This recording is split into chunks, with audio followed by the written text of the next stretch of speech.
Deion Sanders has officially left Jackson State and is the new head coach of the University of Colorado. Why did he leave? Why are people upset? And then what's next for the SWAC, the Sanders family, and Jackson State? Oh yeah, it's Locked on HBCU. Play my music. You are Locked on HBCU, your daily podcast covering HBCU sports. Part of the Locked On Podcast Network, your team every day.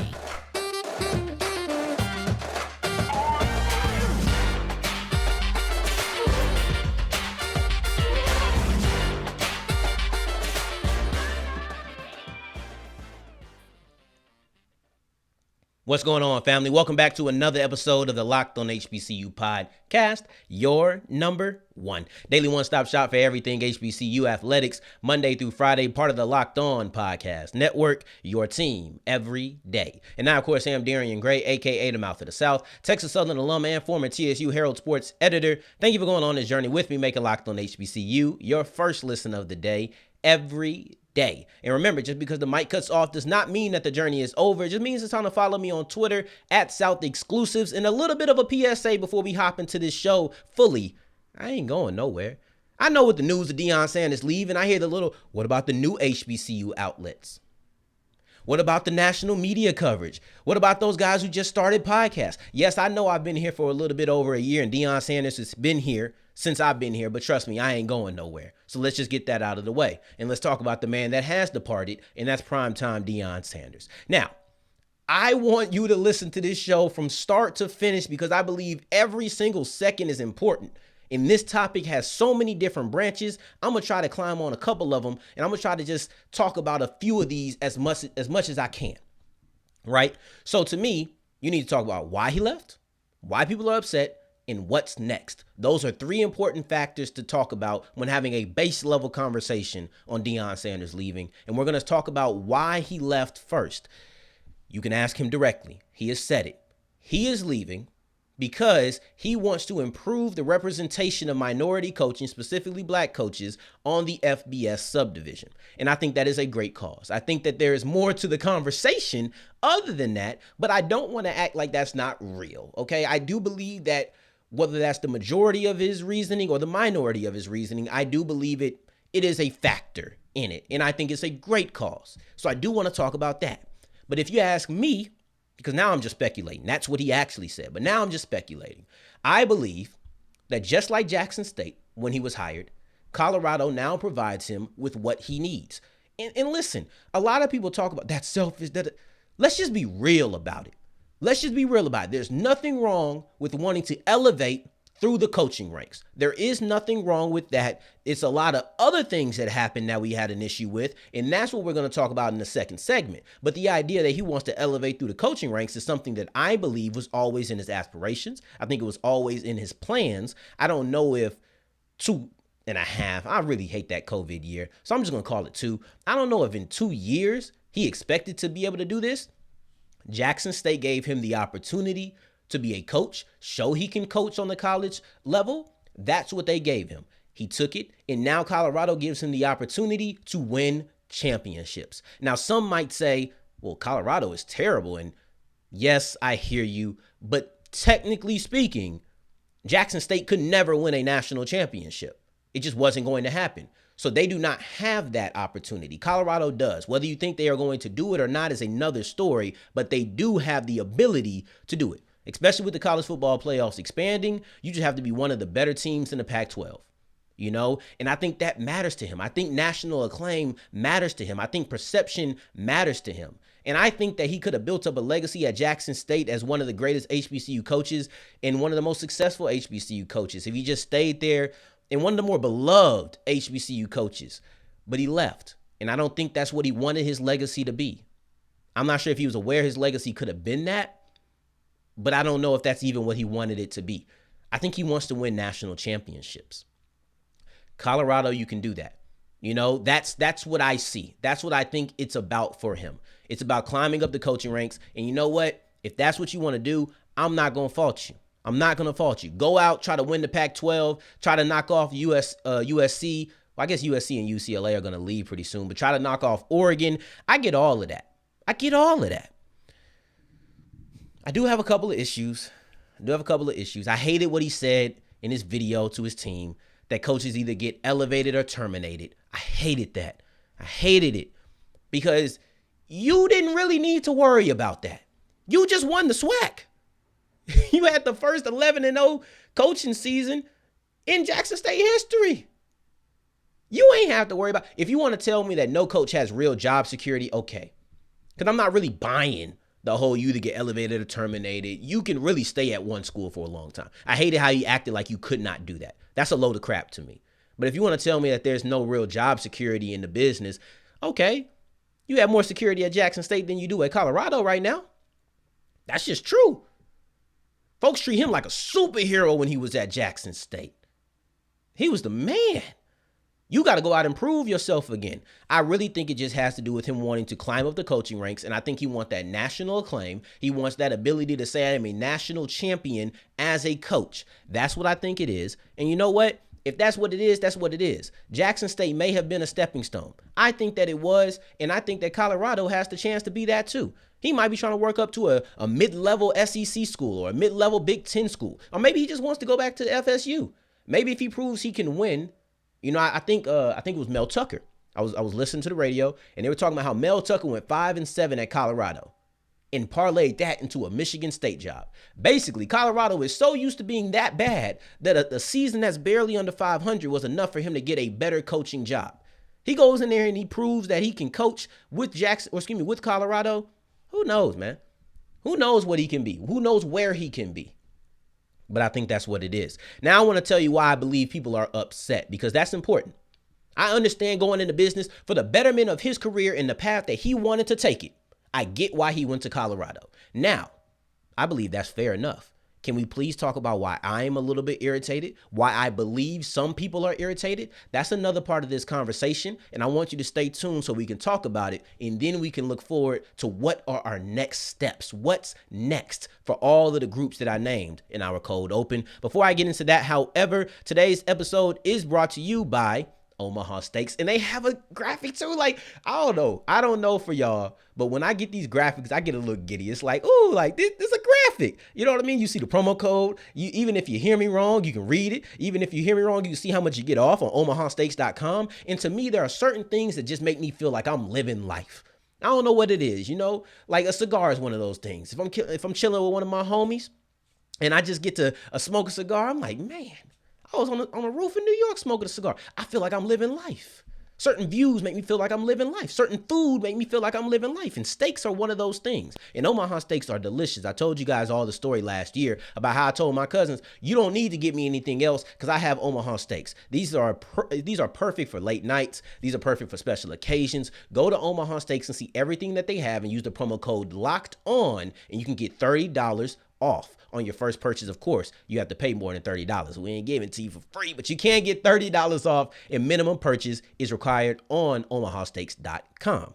As we continue rolling on today's episode of Locked on HBCU, I appreciate you for making us your first listen of the day. Every day for your second listen, stay on this app and check out Locked on Sports Today with Peter Bukowski, breaking down all of the national stories with the local experts. I don't know if I'll go back on there to talk about something that is now official, but we'll see. Last time I said this, I got on there the next day. Fingers crossed, and we'll see what it's going to be. But today's word of the day is, let me get it pulled up real quick, celerity. It means swiftness of motion or action. And it's funny that this is the word because I believe the celerity of this is why a lot of people are upset.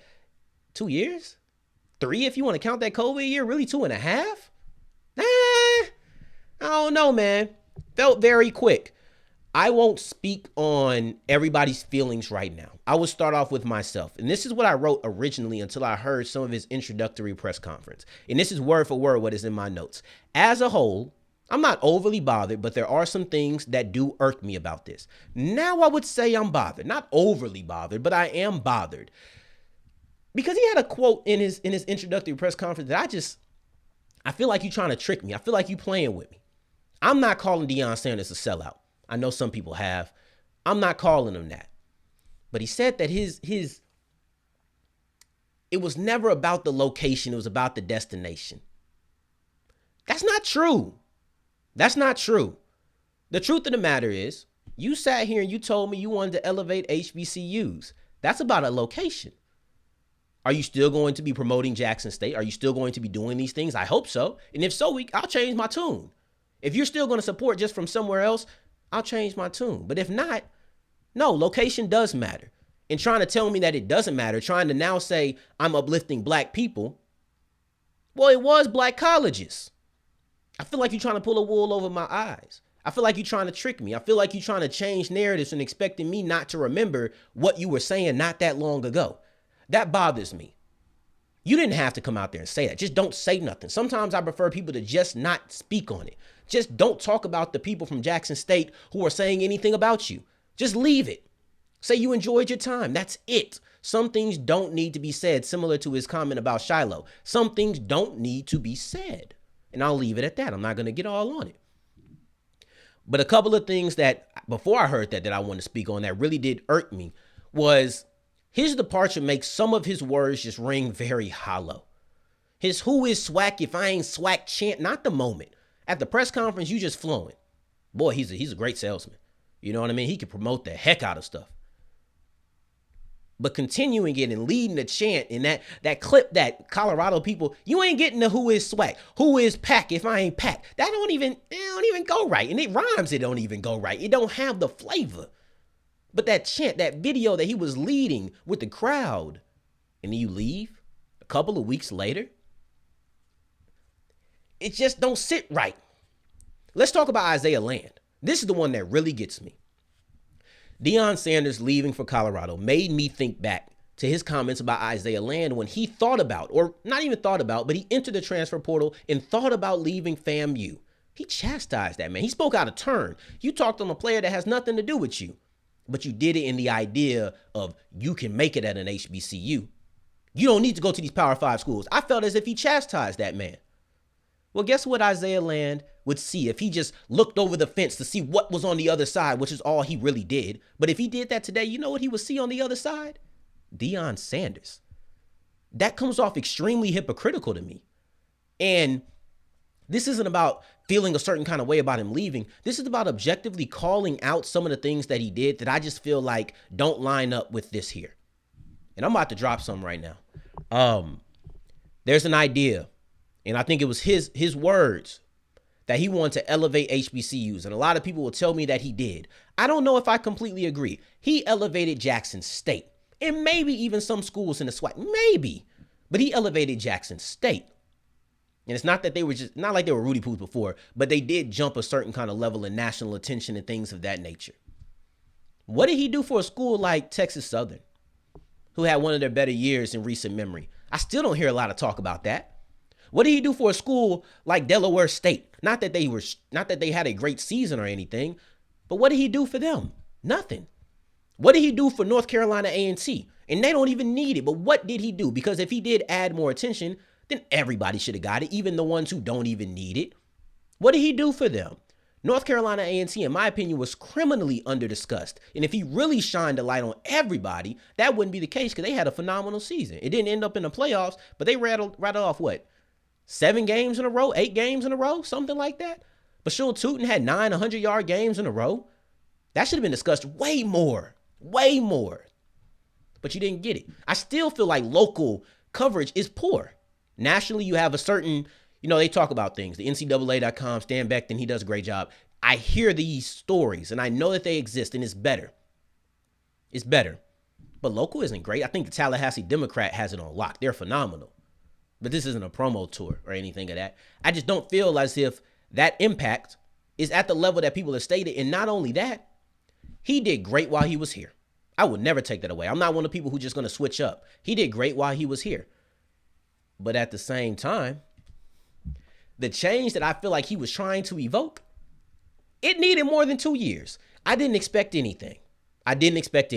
However, he had a couple of narratives. I want to change how HBCUs are looked at. You can make it at an HBCU. Not a single player that he recruited out of high school has made it to the pros. Not because they don't have talent, because he didn't stay at Jackson State long enough for that to actually happen. So why would you tell me that you can make it at HBCUs? You're not even here for my full ride. Even if I left as a junior, you wasn't making it. That's my problem. if you recruited the people from fall 21, they're going into their junior season next year. So when Deion Sanders tells me you can make it at an HBCU, and I believe him, and then he leaves before I can even try to make it from an HBCU, how am I supposed to feel? That kind of makes those words ring hollow. And I think that's what a lot of people are upset about. The words he said, they just don't hit the same when you leave as quickly as you did. I had a question, or somebody asked a question. How long was long enough? How about long enough to have a recruiting class be overseen? How about that? That's it. That's all I'm asking. You can do it at an HBCU. I don't know if you really believed it. I don't feel like you stayed long enough to really show that to be the case. I believe that he uplifted Jackson State and the idea that you want to change the narrative around HBCUs. I don't think you could do that in 2 years. You need to be here 4, 5, 6 years to be able to really rise everything. How many HBCUs are getting these big time recruits? People say this as if it's a lot of people who are doing it, and that's not the case. I believe with a couple of more years, it could have been. But at the moment that he left, it was just Deion Sanders and Jackson State. And then I think Grambling did it too, but they have Hugh Jackson. I don't think that we're at a point where an Alabama State, fingers crossed that those 2 5-star defensive linemen come to Alabama State. But I don't know if we're really at a point where HBCUs are getting a bunch of high-profile recruits coming out of high school the way people would try to make it seem. I feel like everything about Deion Sanders' departure screams unfinished business. You did a great thing, and I feel like we were off to a great start, and I feel like we were on the precipice of just having something major. But then you leave, and it's kind of if it's not a stop sign, it's a yield. Because everything that he said, the propaganda that he spewed, the fact that people feel like you just didn't need to say those things. People understand that it's business. People get that, all right? So don't tell me it's business, guys. We know that. People just feel like that propaganda is kind of hollow now because you left before any of it can be proven true. And Shedeur is a great quarterback. You know, he got a lot of love. Shedeur could have been drafted. You could have had an HBCU quarterback. We don't get those things. I'm sorry. But when you tell me that people can make it from an HBCU and then you leave in 2 years, I have to question if you were really devoted or really meant any of that you said. That's my question. Now, going forward, I want to talk about what's next. All right. What is next for the SWAC as a conference? What is next for Jackson State as a school? And what's next for the Sanders family as players and coaches? All of those things need to be answered and touched on. And I will after I talk to you about SimpliSafe, because today's episode is brought to you by SimpliSafe. And they are the #1 home security system. And they've been that way for the last couple of years, been voted #1 year after year after year. There's only so many times that you can be voted that before. I mean, are we really debating it at this point? SimpliSafe is a different kind of safe. You know, you can get 24/7 monitoring. And even if you're not able to answer your phone and something's wrong, they're going to be able to call the authorities and make sure that they have a complete report of what's going on so that you can have your property be safe, even if you're not present. So that's what I love. I can view things from my phone because I'm forgetful. I might be, man, I was in a rush. I don't know if I really set my alarm. Let me check. I did or I didn't. And if I didn't, I can fix it. If I need to call somebody, I need to look at my cameras, I can do all of those things. There is no safe like SimpliSafe. 50% off. 50% off on any of your system right now. All you have to do is go to simplisafe.com/lockedoncollege. Go to simplisafe.com/lockedoncollege. Terms and conditions do apply.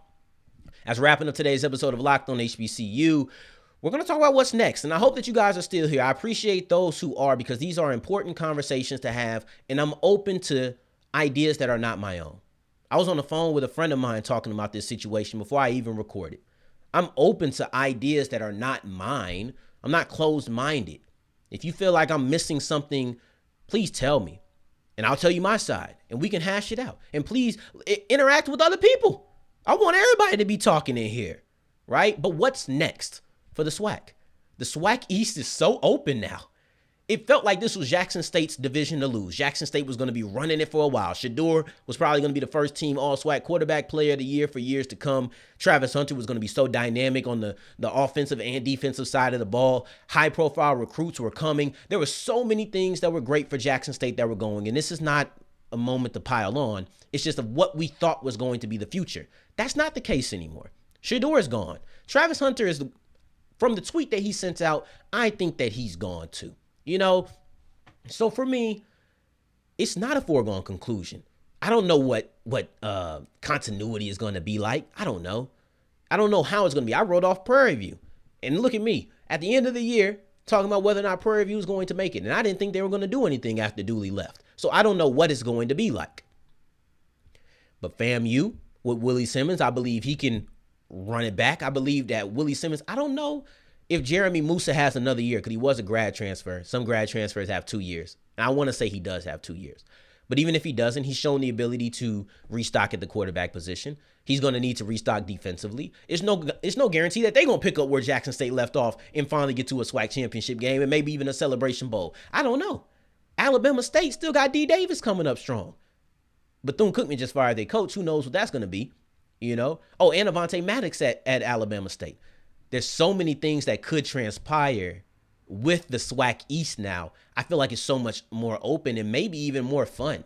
No more just feeling like, yeah, it's Jackson State. If you're FAMU, you can suffer a loss week 1 probably. Because it was at a point where if you lost to Jackson State at the beginning of the season, we wrapping it up. That was the SWAC championship game already.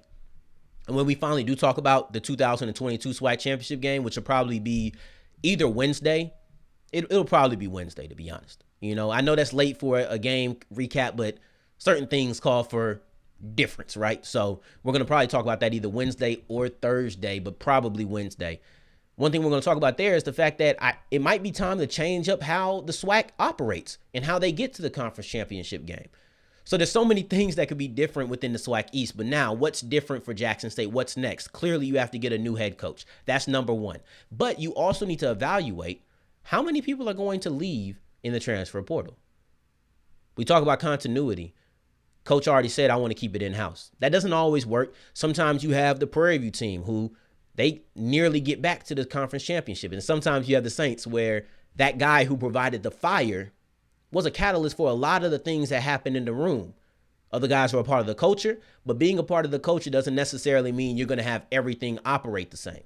So it's different things. So you need to A, know who your coach is going to be. B, look at who's going to go in the transfer portal. We know Shador is gone. He's already been announced. I don't know if Shiloh's going anywhere. I don't. We'll talk about it in a second. Travis Hunter is likely going to be gone. I wonder if Sevion Wilkerson is going to be gone because he did get a lot of praise from Coach Sanders. I don't know. There's a lot of things that have to be decided, and that's the thing. You have to get everything in order. So for the SWAC, everything is open in that side of the division. For Jackson State, it's kind of like you got to get everything in order. You got to see where you stand. That's what's next. You have to do a reevaluation of where you're going to be going into spring ball. That's what you need to do. And then for the Sanders family, this provides a unique opportunity for everybody. First off, I'll start off with Shiloh. I don't feel like Shiloh deserved to be dogged in that press conference. But I do know there's tension. He just confirmed everything that Jeff Lightsey said about Shador and some of the tension and the butting heads of him and his father about this decision to go to Colorado. He said, should I stay at Jackson State, y'all? He posted that on his Instagram. Deion Sanders says, oh, we're butting heads. He's in a doghouse, so I didn't bring him. I don't know if he's going to come at all. So Shiloh, it's decision time. Do you go with your dad or do you stay at Jackson State? And I don't think it's going to be an easy decision for him. Then you look at Shador. Let's just go ahead and stick with the kids. You look at Shador, it's time to amplify your draft stock. FCS quarterbacks have done it. They have left the FCS level to go to the FBS level in hopes that their draft stock would improve. I think I might even do a comparison video of him and I think it's Cameron Ward who left Incarnate Word and went to Washington State. That's what this is good for him. You know, you're always going to get those FCS knocks, period. But now at the FBS level, if you play the same way, now it's a different type of conversation. And then for Deion, I think this is an opportunity for him to prove that he can coach. And some people are going to doubt that. Some people doubt that even after what's happened at Jackson State. They'll just say he had the best recruits. It's going to be a long time before he just out-recruits USC, UCLA, Oregon. It's going to be a long time before he does that. And he might never just overwhelmingly have the best athletes on the field. So if he achieves success, it's because he was a good coach. And I think that's something else that he can prove. I talk about national acclaim and national championships. He might just want to shut people up. I don't know if that played into his decision, but now that he has made that choice, that's something that he has on his table. He can now just shut up those who still question if he can coach or not. So for the conference, we know what it is. For the family, we just laid that out. And for Jackson State, we know what it is, but it's about them finding out what it is, right? So those are the things that are next. I don't know how we're going to do this, man. I don't know how we're going to do this. We're probably we're going to run it back with this story tomorrow, and we might mix in some of the SEAC changing up how they operate with their divisions. I'm not sure. All of these things are going in, but we are going to continue covering this story because it's ongoing. It's something that I feel like we need to discuss. And there's so much on the table that I don't want to lie to you and tell you we're talking about something tomorrow and I switch up. So just stay tuned, check it out, and I promise you it will be entertaining. So I appreciate you for making us your first listen of the day every day, and be back tomorrow, please, for your second listen of the day. Check out Locked On Sports Today with Peter Bukowski, breaking down all of the national stories on wherever you get your podcast with the local host. In the meantime, in between time, if you're looking for me, you can find me on Twitter at South Exclusives. Until the next time that we hear each other, family, take care, stay blessed. Peace.